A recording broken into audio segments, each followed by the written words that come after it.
So hey everyone, good evening সবাইকে। তো আমি পূজা, তোমরা দেখছো পূজা মৃধা ভ্লগ। তো বহুদিন পর আমার আজকে একটু শপিংয়ে যেতে ইচ্ছে করেছে, অনেক দিনই যাওয়া হয় না। তো আমরা রেডি হয়ে গেছিলাম, আমরা সবাই মিলে রেডি হয়েছি। আমরা আজকে যাচ্ছি 3 জন মিলে। তো আমাদের এই যে রুম থেকে আমরা রেডি হয়ে এবার বেরোবো। তো ফাইনালি আমরা রেডি হয়ে বেরিয়ে পড়েছি রাস্তাতে। আমাদের গেটের বাইরে যাওয়ার জন্য আমরা হাঁটছিলাম। গত 3 থেকে 4 মাস হয়ে গেল যে আমি একটা নিজের জন্য কিছুই কিনতে পারিনি। তো আমরা রেডি হয়ে 3 জন বেরিয়ে পড়েছি। আর আমাদের 3 জনাকে কেমন লাগছে দেখতে অবশ্যই জানিও। আমার সাথে তো 2 জন সুন্দরী সুন্দরী আছে, তো আমাকে ওদের মাঝখানে একটু কেমন লাগছে। যাই হোক, তোমরাই জানিও যে আমাদের 3 জনের আউটফিট কেমন লাগছে আর দেখতেও কেমন লাগছে অবশ্যই জানিও। তো আমরা এই যে অ্যাক্সেস মল আমরা যাচ্ছিলাম, অ্যাক্সেস মল। তো অ্যাক্সেস মলের এই সামনে গেটে আমরা চলে এসেছি।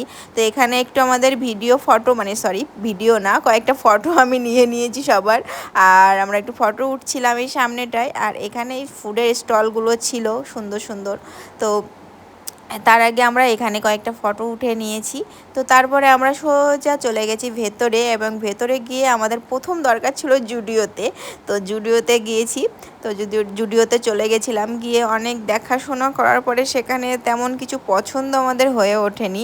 তো পছন্দ না হোক, কয়েকটা ভিডিও ফটো তো করাই যায় নাকি।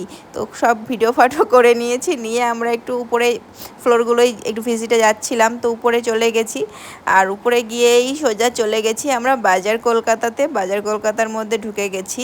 আর ওখানে অনেক অনেক কালেকশান ছিল, ওরা তো অনেক কিছুই শপিং করছিল। আর যাই হোক, আর আমার একটু পছন্দ হয়েছিল এই একটা টি শার্ট আর প্যান্ট। তো এই দুটোই আমি নিয়েছি। আর ওদের হাত দেখতে পাচ্ছ, ওদের হাত ভরে ভরে আছে। তো আমি এটা একটু ট্রায়াল দিয়ে নিলাম, বেশ ভালোই লাগছে দেখছি। তোমরাই বলো কেমন লাগছে।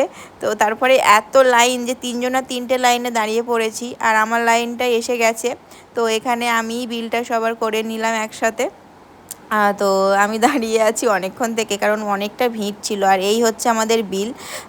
তারপরে আমরা এই বাজার শেষ করে চলে আসছিলাম বাইরের দিকে। আর ওরা আমার হাতে ব্যাগটা ধরিয়ে দিয়েছে, একদম অন্যায়ভাবে ধরিয়ে দিয়েছিল, তাই আমি এর হাতে ব্যাগটা ধরিয়ে দিয়েছি। আমাকে একা একা বলালে হবে না। তো তারপরে আমরা চলে আসছিলাম। আর আমাদের সারা দেশ ঘুরে ঘুরে এই এক ব্যাগ জিনিস নিয়ে আমরা এবার নামছি। আর আমাদের পেছনে যে আছে উনি একটু আমাদের ভিডিও করে দিচ্ছিল, কারণ ভিডিও একটু দরকার ছিল আমার। তো ওদেরও আমি একটু ভিডিও করে নিলাম। দুজনা হাঁটছে আর লজ্জা পাচ্ছে, আর আমি একটু ভিডিও করে নিলাম। তো যাই হোক, আমরা আজকে সারাদিন বলতে গেলে সন্ধ্যেটা ভালোভাবে এনজয় করেছি, অনেক সুন্দর ঘুরেছি, অনেক মজা করেছি। সত্যি আমরা 3 জনে অনেক খুশি হয়েছি আজকে। তারপরে আমরা বেরিয়ে পড়েছি। আর বাইরেটা এত হাওয়া দিচ্ছিল ওই দিন যে কি বলবো, মানে মনে হয় সারাদিন ওখানেই থাকি আর বাড়ি ঘরে না আসি। এখানটা দেখো এত হাওয়া দিচ্ছে, আর ওরা এখানে ফটো উঠছে আর আমি একটু ভিডিও করে নিচ্ছিলাম। তো এত হাওয়া, মনে হচ্ছে আমরা আজকে রুমে না যাব না, এরকম একটা। তারপরে ওই যে একটা ঘোড়া যাচ্ছিল ওখানে, খুব ভালো লেগেছে। যাই হোক, এর পাশের থেকে একটু আমরা ফুচকা খেয়ে নিলাম। ফুচকার ক্লিপটা আমার নেওয়া হয়নি। যাই হোক, তো টাটা। ভিডিওটা কেমন লাগলো অবশ্যই জানিও।